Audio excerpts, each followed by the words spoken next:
Bonjour et bienvenue dans cette formation Python. Alors, dans la précédente vidéo, nous avons fait une introduction à Python. Nous l'avons installé et puis nous avons configuré l'environnement, notamment PyCharm, Jupyter et Visual Studio Code. Donc, comme je vous l'ai dit, pour cette formation, on va débuter avec PyCharm. Alors, aujourd'hui, nous allons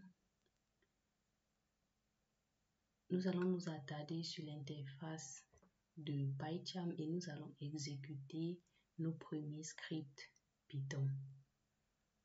Alors, sans tarder, je vais ouvrir PyCharm. Alors, cela s'affiche ainsi. Alors, pour ce qui concerne PyCharm, nous avons cette partie haute qui constitue la barre de menu. C'est le point de départ pour accéder à toutes les fonctionnalités principales de PyCharm.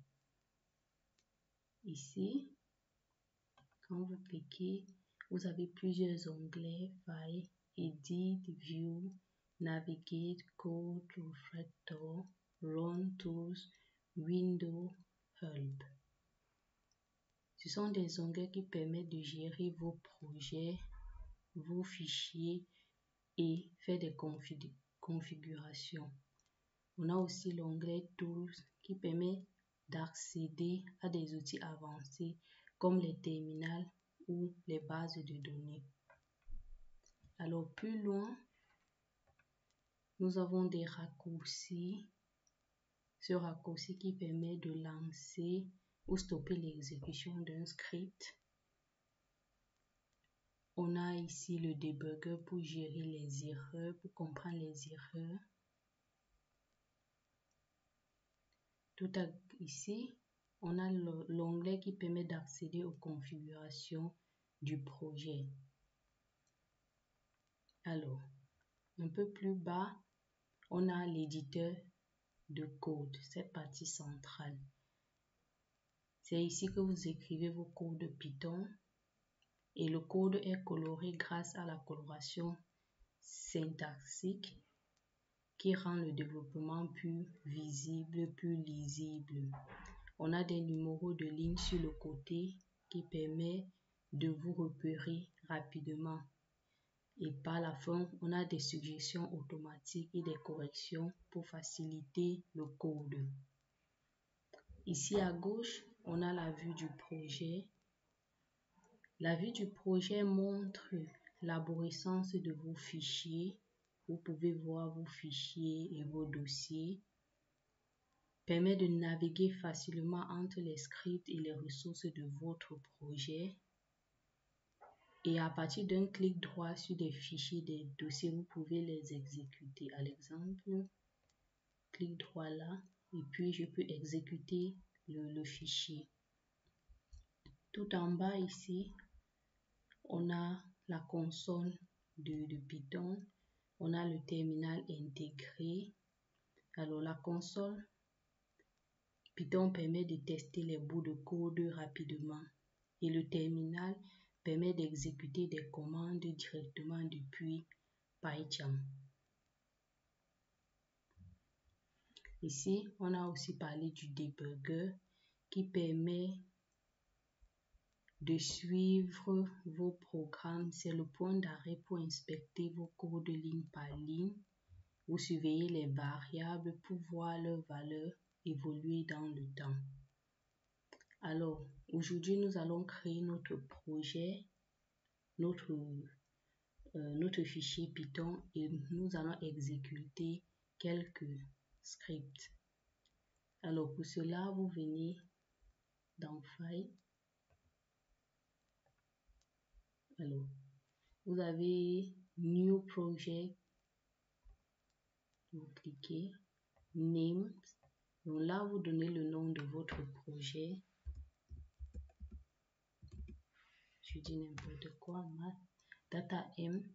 Là, vous choisissez le fichier dans lequel vous voulez enregistrer votre projet donc depuis votre ordinateur, bien sûr. Moi, je le mets dans Dev Python. Alors, une fois tout est bon, vous pouvez enregistrer. Alors, il vous demande, je vais demander qu'il ouvre dans cette fenêtre, mais vous pouvez aussi choisir une autre fenêtre.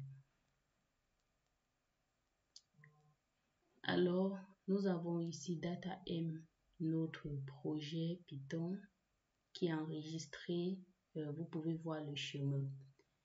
Alors, ce que nous allons faire, c'est que nous allons créer notre fichier, un fichier Python. Donc, clic droit, New. On peut faire New File, New Directory, New Python Package, New Python File, ainsi de suite. Jupyter Notebook, JavaScript, SQL File.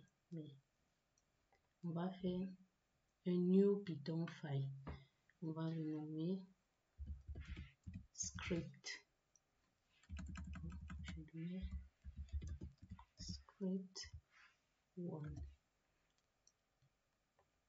et je le crée. Alors, comme vous constatez, il est là, il est dans Data Master, il est bien là et nous pouvons exécuter nos scripts Python. Donc, avant d'exécuter les scripts, il est important de faire une introduction aux commentaires et à la documentation. En fait, les commentaires sont très importantes puisqu'elles vous permettent de documenter vos scripts pour mieux expliquer leur fonctionnement, de mieux comprendre vos scripts une fois que vous revenez sur vos fichiers. Alors, on a deux types de commentaires, les monolignes et les multilignes. Donc, pour faire un commentaire monoligne, c'est cette option. Donc, je mets commentaire, excusez-moi, je vais m'assurer qu'il est allé de l'autre côté. Alors ici, on va faire commentaire monoligne.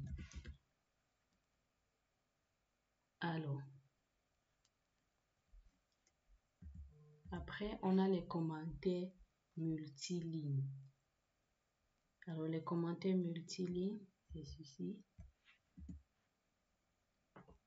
1, 2, 3.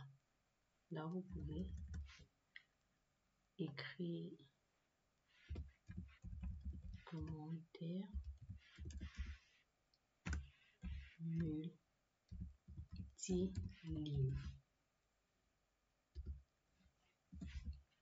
Alors, il faut réellement s'en rappeler les commentaires monolignes et les commentaires multilignes. Une fois que nous avons fait cela, nous pouvons exécuter nos premiers scripts. Donc, il est important le premier script qu'on peut faire, c'est avec la fonction print. Alors, print, je réécris parce que souvent vous êtes... Alors, print, il vous donne la syntaxe, comment vous pouvez l'écrire. Alors, print, tout ce qui est chaîne de caractères, c'est entre guillemets. Donc, print, je m'appelle Ingrid Beckham, notre data coach. Alors, vous voyez, quand je ne ferme pas le guillemet, il me souligne. Clairement, il y a une erreur. Donc, après avoir mis cela, tout se passe bien. Je peux exécuter mon script. Et il est là. Je m'appelle Ingrid Beckham, votre data coach. Vous comprenez bien que il s'agit des commentaires puisque lorsque j'exécute au niveau de mon terminal, je n'ai rien à voir avec ces éléments. Donc, ceci peut me permettre de documenter mon code.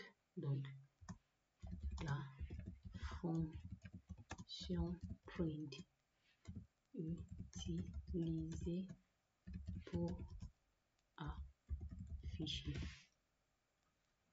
Ça, c'est un exemple. Donc, on a dit qu'avec les chaînes de caractères, on utilisait les parenthèses. Mais avec des nombres, on n'a pas besoin. On verra plus loin, mais on peut déjà faire un calcul. C'est-à-dire print 2 fois 4. Tout simple. Alors, si je le print, je m'appelle Ingrid Beckham, votre data coach. Et 2 plus 2 multiplié par 4 font bien également 8. Alors, je pense que c'est tout pour cette vidéo. Alors, jusqu'ici, nous avons installé Python. Nous avons fait une introduction sur Python. Nous avons installé les environnements de travail. Ici, là, sur PyCharm, nous avons parlé de l'interface globalement. Nous avons créé un projet Python. Nous avons créé un fichier Python et nous avons parlé des commentaires, notamment les commentaires monolignes et les commentaires multilignes, et nous avons exécuté nos premiers scripts Python. Alors, je vous remercie de m'avoir suivi et je vous dis à très bientôt dans une prochaine vidéo. Merci.